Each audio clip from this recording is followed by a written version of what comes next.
지난주 제가 이틀 동안의 교리와 부흥이라는 제목의 컨퍼런스를 갔다 왔는데요. 거기서 들은 이야기입니다. 영국에서 한 교회의 목사님이 그 교회의 장로님들에게 특혜라고 할 수 있는지 모르겠지만 그 주위에 제법 잘 나가는 교회에 주일날 가서 예배를 좀 드려봐라. 이러기도 쉽지 않지만 그래서 장로님들이 그 교회에 가서 예배를 드렸다고 합니다. 그리고 목사님의 설교를 다 듣고 와서 목사님께 이렇게 얘기를 했다고 그래요. 목사님, 지금까지 여러 설교자들의 설교를 들었는데 그렇게 설교 잘하는 목사님을 저는 처음 봤습니다. 그렇게 칭찬하더랍니다. 그래서 그 다음 주에는 또 다른 교회를 지명해서 그 교회에 가서 또 한번 예배를 드려봐라. 그들이 방문한 교회는 스펄전 목사님이 시무하는 테너너클이라는 교회입니다. 그곳에 방문해서 예배를 다 드리고 나서 목사님께 하는 말이, 목사님, 나는 지금까지 예수 그리스도께서 그토록 영광스러운지를 이제야 알게 되었습니다.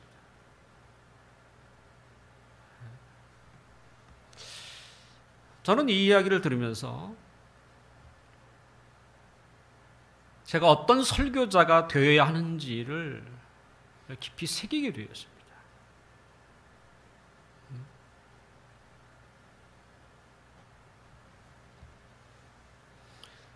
탁월한 설교자인가? 아니면 예수 그리스도인가?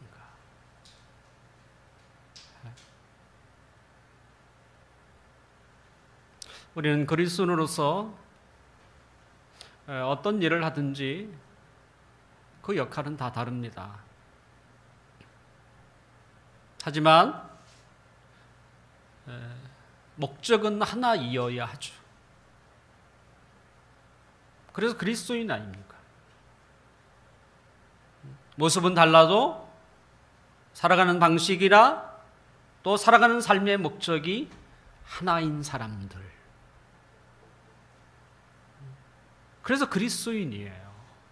단지 예수님을 믿기 때문에가 아니죠.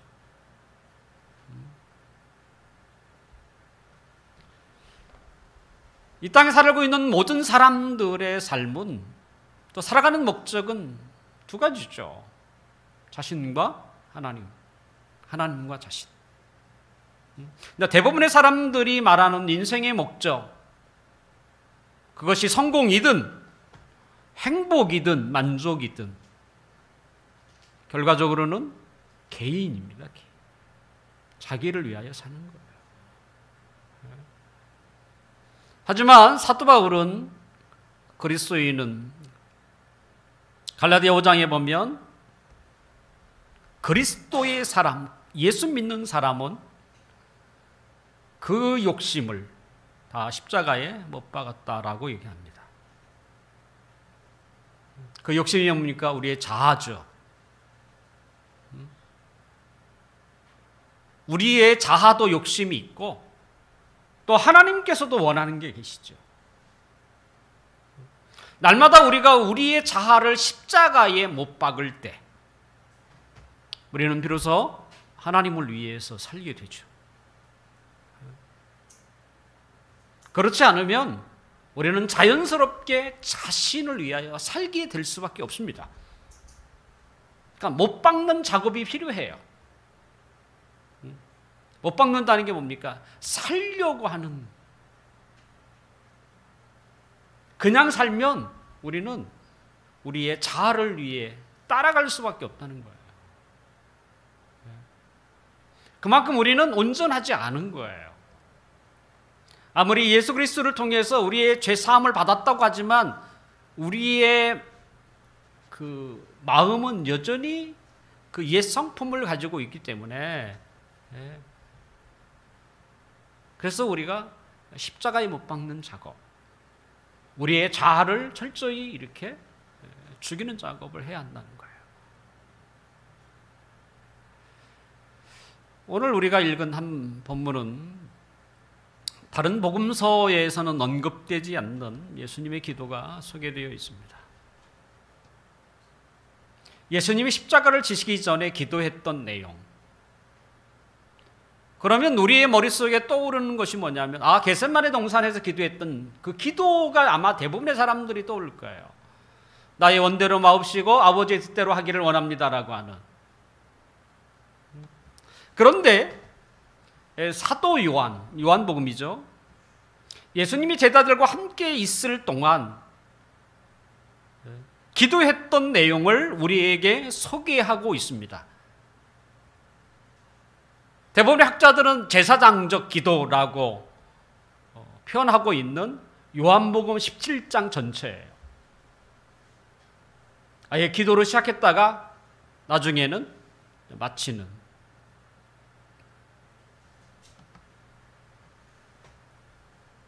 이 예수님의 기도를 구분해 보면 1절에서 5절은 예수님 자신을 위해서 기도하셨고, 6절에서 19절은 예수님의 제자들을 위해서 기도했고, 20절과 26절은 모든 신자를 위해서 기도를 하고 계십니다.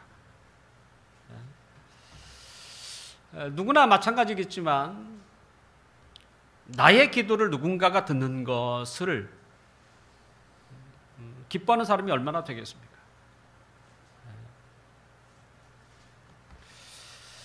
그렇지만 우리는 저 사람은 어떤 기도를 드리고 있을까, 이런 호기심을 가질 때가 있어요. 내가 좀 존경하는 사람, 분명히 나와 좀 이렇게 다른, 격이 다른, 신앙의 질이 좀 다른 분에 대해서는 좀 그분은 분명히 나랑 다를 거야, 기도하는 내용이 나랑 다를 거야, 그런 부분에서 호기심을 갖고 있는 것이죠. 예수님은 기도의 사람 아닙니까? 그렇게 말하는 것 자체가 이상할 만큼 늘 기도하셨던 분이죠. 예수님의 많은 기도들은 다 숨겨졌습니다. 하지만 어떤 기도들은 우리 복음서 저자를 통해서 우리에게 알려주고 있죠. 더군다나 그 많은 기도 중에 지극히 작은 것만 우리에게 소개하고 있어요. 왜 복음서 기자가 우리에게 소개하고 있는 그분의 기도 내용, 왜 소개하고 있을까요? 그것은 우리에게 굉장히 중요한 교훈을 주고 있기 때문에 그래요. 도대체 우리가 사랑하는 그 예수님은 어떤 기도를 하셨을까? 우리가 그분의 기도를 좀 엿보고 싶은 이유는 뭐겠습니까? 정말 그 예수님은, 아니면 우리가 존경하는 그분은 과연 내가 존경할 만한, 기도에서도 정말 내가 존경할 만한 그런 내용들이 거기에 담겨 있을까? 그것을 좀 알고 싶은 것이죠. 예수님은 어떻게 기도를 하셨을까? 더군다나 1절과 5절은 예수님 자신을 위한 기도였어요. 기도는 우리가 누구를 의지하고 있는지, 그리고 우리의 본심이, 우리의 중심이 어디에 있는지를 알려준 중요한 종교의 자리입니다.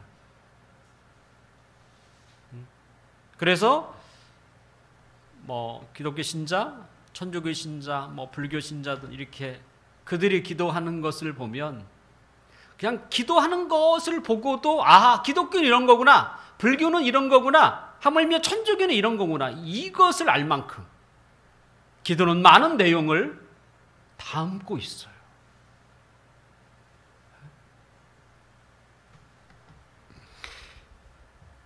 예수님의 마음의 중심은 어디 있을까? 오늘 1절을 함께 보겠습니다. 1절 시작. 같이 한번 보겠습니다. 시작. 예수께서 이 말씀을 하시고 눈을 들어 하늘을 우러러 이르시되 아버지여 때가 이르렀사오니 아들을 영화롭게 하사 아들로 아버지를 영화롭게 하게 하옵소서. 예수님이 아버지여, 예수님이 당시에 썼던 아람어인데요, 이 아람어로 하면 아빠, 예수님과 하나님과의 친근한 단어를 쓰셨어요. 아빠. 그러면서 예수님이 기도하는, 우리가 1절에 있는 예수님의 기도의 1절이지만 1절 속에서 예수님이 마음이, 중심이 어디에 있는가? 아버지를 영화롭게 하게 하옵소서.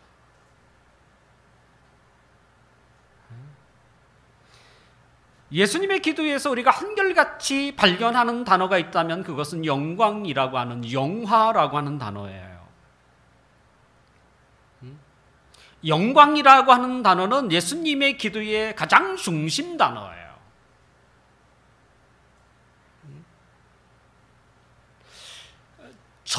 제가 가지고 있는 기도, 그 내용을 살펴보면 가장 중심적인 단어가 무엇일까?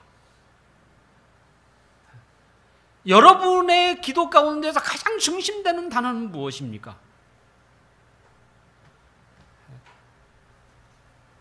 예수님에게는 영광이라는 단어를 써요. 그것도 아버지께 영광, 하나님께 영광. 그것을 빼놓고는 다른 것을 말할 수 없을 만큼 아들로 하여금 아버지를 영화롭게, 영광 돌리게 하옵소서.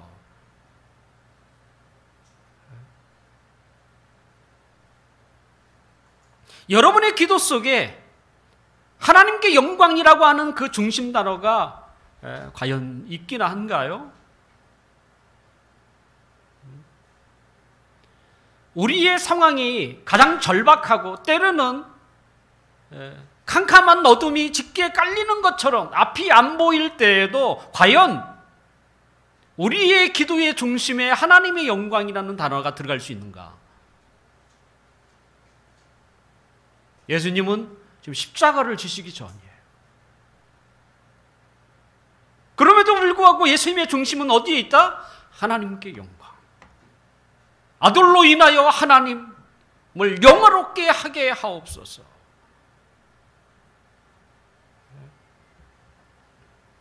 우리 시대에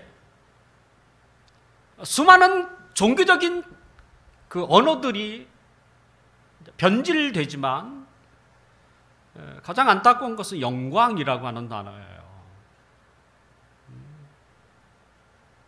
우리가 처하고 있는 한국교회도 다른 나라 이야기가 아니라 한국교회. 그 언뜻 보아도 그들의 신앙의 중심이 흔들리고 있고 또 하나님의 말씀이라고 전하여지는 그 말씀이 변질되고 있을 때에 우리는 그런 상황 속에서 우리가 지금 살고 있어요. 그래서 한국교회가 따라가고 있는 거에 대해서 우리는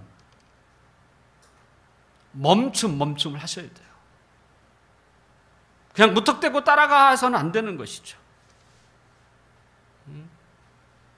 더군다나 이전에 볼 수 없었던 이런 현상들이 많이 등장을 하죠.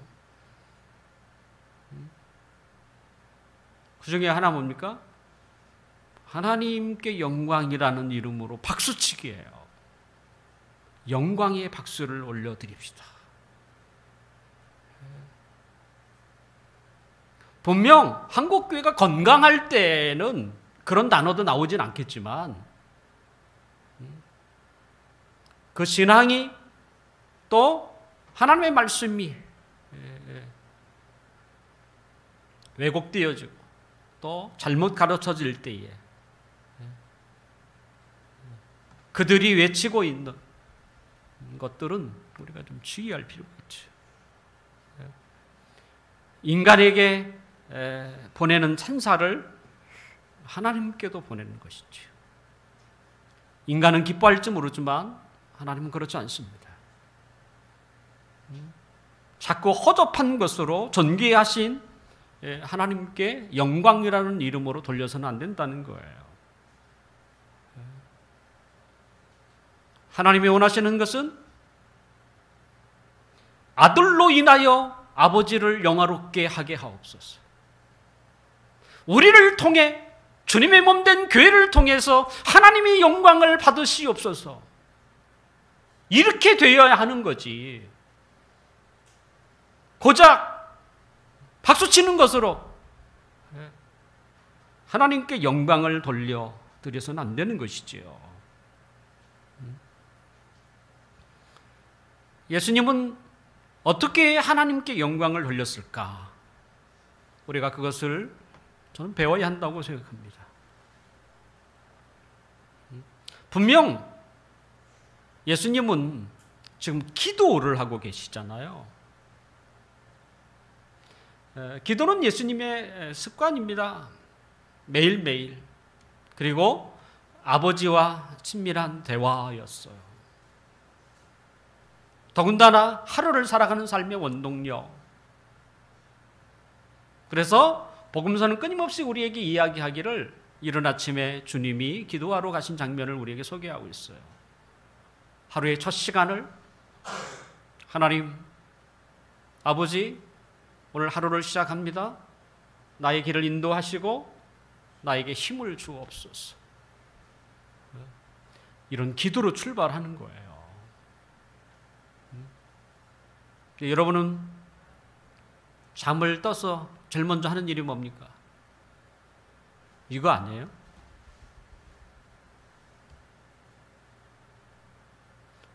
지난밤에 무슨 일이 일어났는지 뭐 이렇게 궁금한지 그거 안다고 해서 뭐가 달라진다고. 그 스마트폰을 열기 에서 시작하니.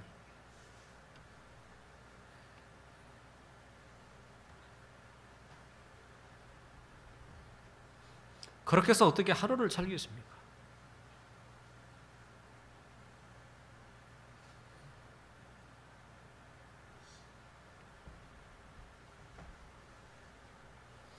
예수님은 기도하는 것이 습관이라고 할 만큼 너무나 일상적이었습니다. 그런데 우리는 좀 달라요. 우리는 의지를 가지고 해야 합니다. 저절로 안 돼요. 늘 끊임없이 결심해야 합니다. 내가 아침에 일어나자마자 기도로 하루를 열겠다. 잠시 하나님의 말씀을 보고 기도로 하루를 열겠다. 하나님 나를 인도하시고 오늘 살 수 있는 힘을 주십시오. 그렇게 시작하는 사람과 스마트폰을 열고 하루를 시작하는 사람의 삶은 너무나 전 다를 것이라 확신합니다. 아니, 달라야 되는 거예요. 왜? 하나님이 살아 계시기 때문에.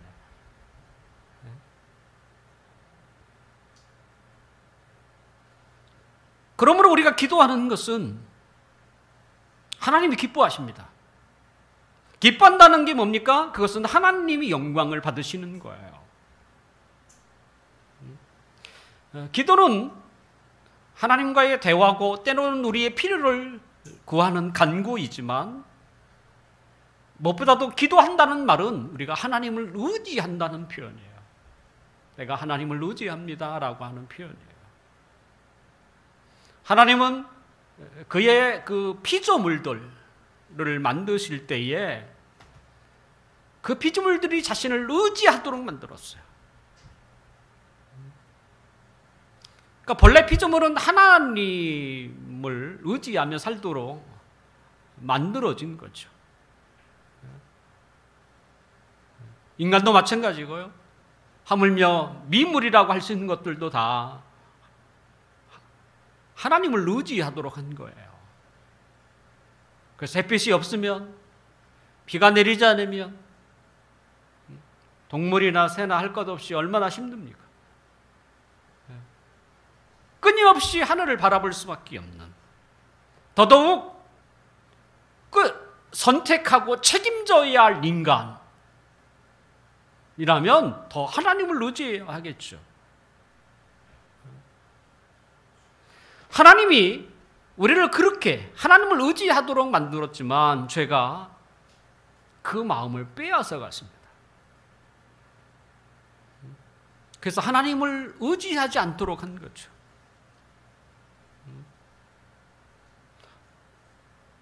그렇다고 혼자 살 수 있나요?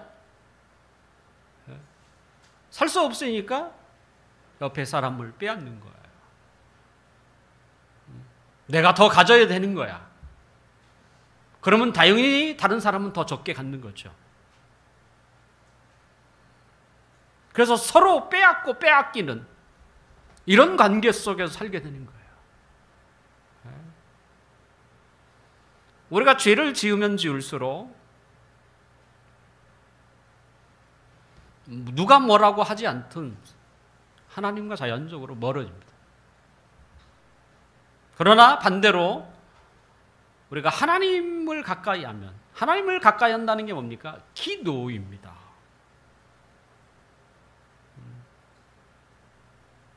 신명기에 보면 너희가 기도할 때에 하나님께서 그렇게 가까이 한 나라가 어디 있느냐, 뭐 이런 표현이 나와요. 기도는 하나님께 가까이 가는 거예요. 하나님을 가까이 가면 갈수록 죄에 대한 의식이 커지죠. 그래서 죄를 멀리하게 되는 거예요. 죄를 가까이 하면 하나님이 멀어지는 거예요. 근데 하나님을 가까이 하면 죄가 멀어지는 것이죠. 그래서 기도는 굉장히 중요한 거예요. 우리가 하나님을 영화롭게 하기 위해서는, 하나님 중심적인 삶을 살기 위해서는 기도해야 한다는 거예요. 하나님을 의지해야 한다는 거예요. 하나님은 그것을 기뻐하세요. 흐뭇해 하신다는 것입니다. 기도를 얼만큼 하느냐, 그건 중요하지 않습니다. 이상하게 그 신앙과 복음이 변질되기 시작하면 이런 은혜의 수단이라고 하는 것들이 어떻게 해요? 이상하게 변하죠. 몇 시간 기도하고 계세요? 자꾸 그런 식으로 성경이 우리에게 말하지 않는, 몇 시간을 기도하는 건 그렇게 중요하지 않습니다. 성경은 우리에게 기도를 이야기할 때 시간을 얘기하지 않아요. 그냥 수시로 기도하는 거예요.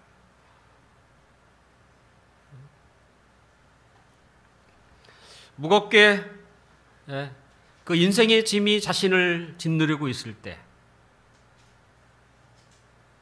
그런 사람에게 어떻게 짧은 기도 시간에 만족할 수 있겠습니까? 그 인생의 무거운 짐을 벗을 때까지 그는 하나님의 보좌 앞에 계속 앉아있지 않겠습니까?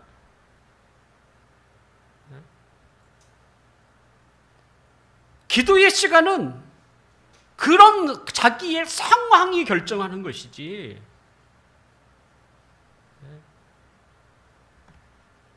굳이 매일 얼마를 기도해야 한다, 이건 그렇게 중요한 이야기가 아닙니다. 우리가 기도는 하죠. 밥을 먹을 때마다 기도하고 그것으로 만족한다면 어찌 건강한 신자라고 말할 수 있겠습니까?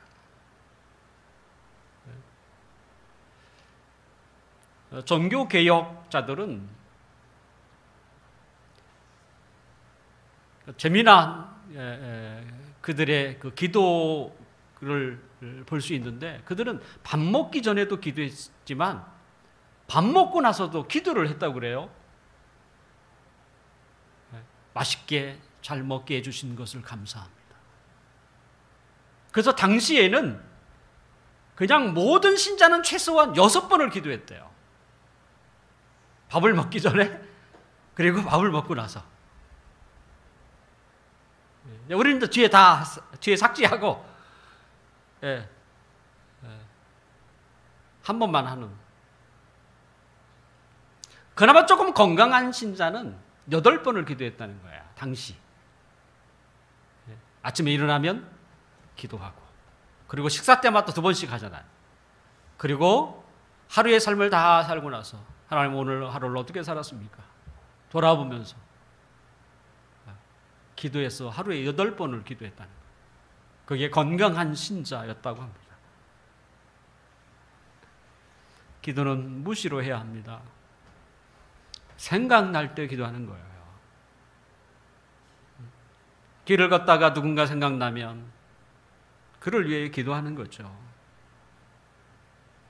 길을 걷는 그 자리가, 때로는 앉아있는 그곳이 바로 기도의 장소입니다. 우리는 기도해야 그 사람의 입에서 뭐가 나온지 아세요? 감사가 나와요. 감사는 기도하는 사람에게 나오는 거예요. 왜냐하면 자신을 돌아보죠. 그리고 하나님의 은혜가 어떤지를 알아요. 기도하니까 그런 마음들이. 또한 기도를 해야 하나님이 일하십니다. 기도는 나의 2 손을 드는 거잖아요. 항복하는 거죠. 그래서 하나님이 일하시기 시작하는 거죠. 기도로 하루를 시작하고 기도로 하루를 끝내는 사람은 하나님이 그를 지켜주시고 그를 통해서 일하기 시작하실 것입니다. 그래서 우리가 그래서 기도해야 하는 거예요. 그런 여러 가지 이유를 떠나서라고 할지라도 기도는 하나님이 기뻐하는 거예요. 우리가 가장 쉽게 하나님을 영화롭게 하는 것, 그건 기도입니다.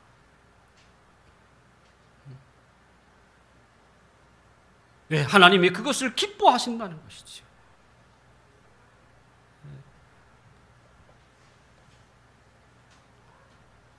예수님은 기도하십니다. 그 다음에 예수님의 모습에서 우리는 어떻게 하나님께 영광을 올려드릴 수 있을까? 또 어떤 게 있을까요? 라고 하면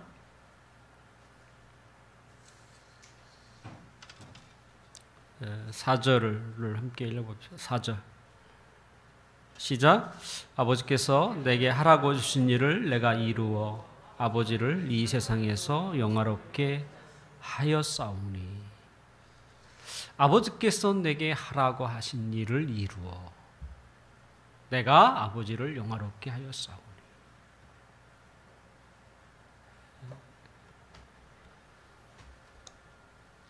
하나님은 우리를 부르셨잖아요. 이 불렀다는 게 뭡니까? 이유가 있다는 얘기잖아요. 그냥 부른 게 아니에요. 목적이 있다는 얘기잖아요. 그러면 나의 부르심을 우리가 알고 그 부르심을 오늘도 감당하고 또 내일도 감당하고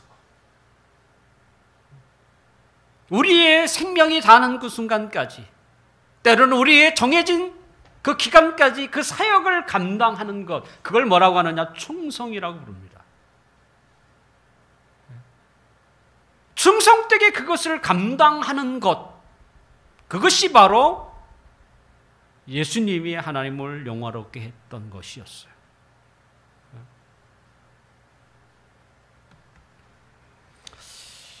오늘 본문 1절에 보면 이 말씀이 그 1절을 주위에서 보면 이상한 구절을 하나 우리가 만나게 됩니다. 예수님은 나로 하여금 아버지께서 영화롭게 해 주십시오 이렇게 하기 전에 자신을 먼저 영화롭게 해달라고 이런 표현이 나와요. 이건 뭐야? 우리가 이렇게 이게 무슨 뜻이지? 이 말은요, 어떤 의미냐면 예수님이 짊어지고 가야 할 십자가와 부활을 두고 하는 말입니다. 예수님이 십자가를 지시는 일, 그리고 다시 살아나는 일은 하나님이 예수 그리스도에게 하라고 하신 일이었어요. 예수님은 삼위 하나님이시지만 그 아버지의 보냄을 받아서 이 땅에 오셨죠. 그분이 이 땅에 오신 가장 큰 이유는 뭐냐? 그것이 십자가의 죽으심과 다시 살아나심이죠. 그의 일을 끝까지 감당하는 것, 그것이 충성이고 그것을 통해서 누가? 아버지께서 영광을 받으시는 것이죠. 그런데 예수님은 이걸 뭐라고 표현했어요? 자신이 영화롭게 되는 것이라고 표현했어요. 왜 예수님의 일이 그분을 기쁘시게 하는 일이 될까? 그것은 그분의 죽으심과 다시 살아나심이 죄인들에게 생명을 주는 것이기 때문에 그렇습니다. 내가 다른 사람에게 큰 유익이 되고 다른 사람에게 보탬이 되고 그러면 우리가 얼마나 기쁩니까? 하나님이 기뻐하시는 것이 영광인 것처럼 우리에게 내가 기뻐하는 그 기쁨, 주님의 일을 함으로써 내가 받는 그 기쁨은 우리에게 영광이에요. 주님이 그것을 지금 표현하고 계시는 것이죠. 그분의 죽으심을 통해서 그리고 다시 살아남을 통해서 죄인들이 생명을 얻는 일. 그래서 오늘 본문 2절에 보니까 이렇게 되어 있습니다. 아버지께서 아들에게 주신 모든 사람에게 영생을 주게 하시려고 만민을 다스리는 권세를 아들에게 주셨습니다. 하나님이 보낸 모든 사람에게 생명, 그 영생을 주시려는 것이 주님의 일이었다는 것이죠. 죄인은 어떻게 살아가는 사람입니까? 죄의 특징은요, 눈을 가리는 거예요. 그래서 눈이 보이지 않는 소경처럼 그냥 어둠 가운데 살아가는 거예요. 방향도 제대로 모르고 혹 안다고 할지라도 자신이 걸어갔던 그 길밖에 또 다른 길은 또 이렇게 헤매는 게 이제 소경 아닙니까? 지극하지 어둠 가운데 살아가는 삶, 이게 죄 가운데 살아가는 삶입니다. 그래서 사도 바울은 죄로 말미암아 살아가는 사람은 죽은 자와 같은 삶을 사는 것이라고 표현했습니다. 이 땅의 모든 인간이 다 그 죄로 인해서 눈이 가려진 채 살아가고 있는, 그러니까 바른 것이 무엇인지 또 참된 것이 무엇인지를 몰라요.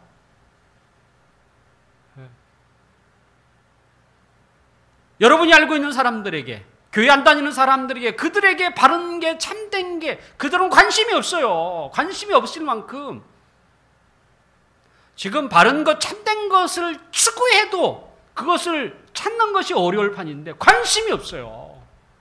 얼마나 눈이 어두우면.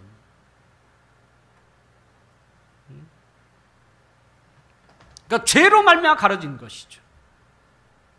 그러니 그들이 어떻게 살겠어요? 죽은 자와 같은 삶을 살아가는 거예요. 그냥 힘들게 살아가는 거예요. 늘 세상의 걱정과 염려를 가지고 살아가는 거예요.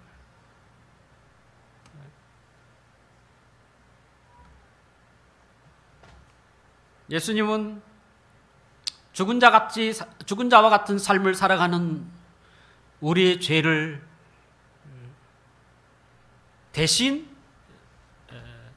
속해 주시기 위해서 십자가에 죽으시고 다시 살아나시는 것입니다. 그래서 그분을 믿는 자들에게 생명을 그들에게 주셔요. 그래서 예수 믿는 자는 죄에서 벗어나게 되고요. 그리고 예수의 생명이 그에게 들어가서 그로 하여금 새 삶을 살게 합니다. 새롭게 하소서, 새롭게 하소서, 늘 새롭게 하소서. 그 새 삶이 어떻게? 예수의 생명이 들어가야만 바로 이 새 생명을, 새로운 삶을 살 수 있다는 것이죠. 그래서 예수 믿는 자들이 살아가는 그 삶을 오늘 본문 3절에 보니까 하나님과 예수 그리스도를 아는 것이라고 표현했어요. 자, 3절을 함께 읽어봅시다. 시작. 영생은 곧 유일하신 참 하나님과 그의 보내신 자 예수 그리스도를 아는 것이다. 이 영생, 생명은 뭐냐면 유일하신 오직 하나밖에 없는 참 하나님과 또 예수 그리스도를 그분이 보냈다는 것을 아는 것이다 라고 표현했어요. 왜 생명을, 왜 영생을 하나님 아는 것이라고 표현했을까? 그것은 죄가 사람의 눈을 가려서 누구를 보지 못하게 한 거예요? 하나님을 보지 못하게 한 거예요. 하나님을 보지 못하니 하나님과 관심 없는 거죠. 하나님이 없는 인생은 어떤 삶입니까? 죄 가운데 살아가는 삶이고, 하나님이 없는 인생은 끊임없는 인생의 짐 앞에 주저할 수밖에 없는, 우리는 죽을 때까지 인생의 짐이 계속적으로 우리에게 던져져요. 덧입혀지는 거죠. 하나를 놓으면 또 하나가 우리의 어깨 위에 인생의 짐이 또 얹어져. 근데 그게 언제 벗어납니까? 죽어야만 벗어져요. 하지만 예수 그리스도를 믿으면 그 인생의 짐이 있어요. 근데 그게 무겁지가 않아요. 예수님이 말씀하신 것처럼 수고하고 무거운 짐진 자들아 다 내게로 오라. 내가 너희를 쉬게 하리라. 내 짐은 가볍다.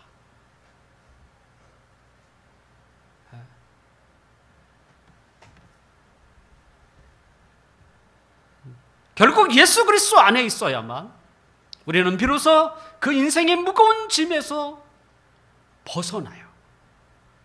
거기에 눌려 살지 않는다는 것이죠.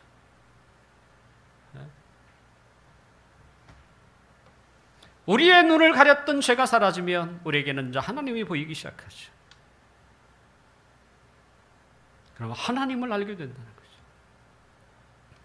그리고 그분이 본래 나의 주인이라는 것을 인정하게 됩니다. 전에는 우리에게 하나님의 자리가 없었어요. 다 내가 중심이에요. 내가 계획 세워야 되고, 내가 나를 의지해야 하고, 할 수 있다, 할 수 있다, 할 수 있다. 이런 말로도 나를 스스로 격려해야 하고, 내가 왜 못해? 한번 해보지.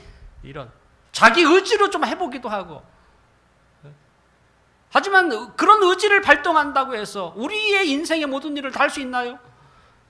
때로는 얼마나 많은 실패를 경험합니까? 좌절을 경험하고, 이게 생각도 안 되네. 그게 안 되니까 술 기운에 의해서 잠시 마음을 달래기도 하고, 그리고 또 하루를 그렇게 시작하니 얼마나 힘겹겠어요. 그래서 너무 인생이 힘든 사람들의 모습을 보면 매일 술 드시는 분들이, 매일 그 저녁마다 술 드시는 분이 가장 힘들게 살아가는 사람.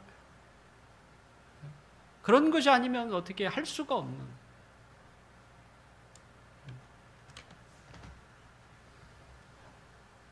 저는 58년을 사는 동안 술을 마셔본 적이 없습니다. 술 없이도 이렇게 살아왔는지 다 하나님의 은혜죠. 그 없이도 능히 살 수 있는.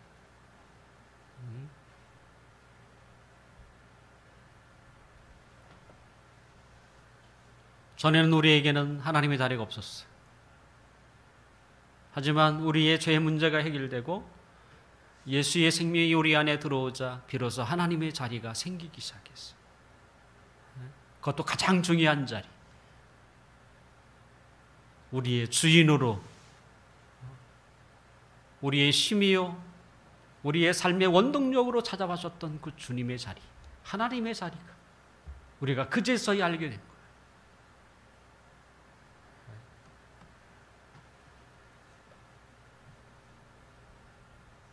그리고 그 하나님을 통해서 하나님이 우리에게 맡겨준 사명을 우리가 발견하고 그 사명을 끝까지 감당해 가는 것.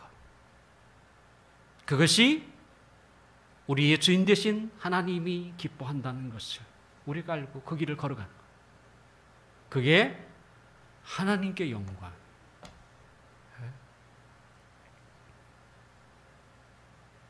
말씀을 마치려고 합니다. 예수님의 모든 생각과 마음에 있었던 것이 뭘까요? 그분은 우리의 기대와 틀리지 않았습니다.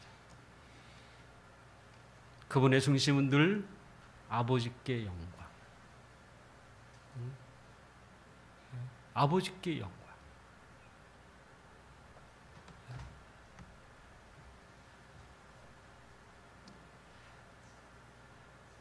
우리에게도 그런 삶이 있어야 합니다. 우리가 기도하는 그 기도의 중심이, 그리고 우리가 살아가는 삶의 중심이 무엇입니까? 하나님께 영광. 하나님을 영화롭게 하는 것. 그 일은 작은 일에서부터 시작됩니다. 기도하는 것. 기도하면 하나님이 기뻐하세요. 무슨 내용으로 기도할지 몰라도 상관없습니다. 하나님의 이름을 부르는 것만으로도 하나님은 기뻐하세요. 네가 나를 찾고 있구나. 내가 다 안다. 그리고 하나님은 우리에게 더 큰 것을 바라시죠. 그것은 우리를 부르신 그 부르심을 끝까지 충성스럽게 감당하는 것.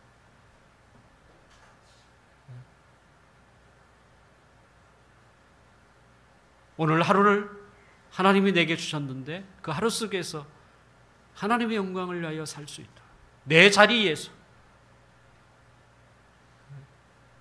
그게 충성입니다. 그렇게 충성스러운 우리가 될 때에 비로소 하나님이 영광을 받고 계시는 거예요. 나로 말미암아 아버지를 영화롭게 하옵소서.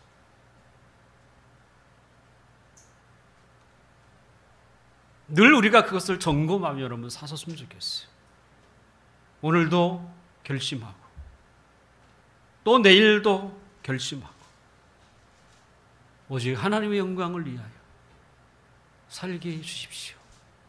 이런 마음으로 하루를 시작하고 하루뿐이겠습니까? 우리의 인생을 그렇게 살고 우리의 마지막도 하나님의 영광이라는 이름으로 아름답게 열매 맺기를 주님의 이름으로 축원합니다. 기도하겠습니다. 아버지 하나님, 주님이 숨겨진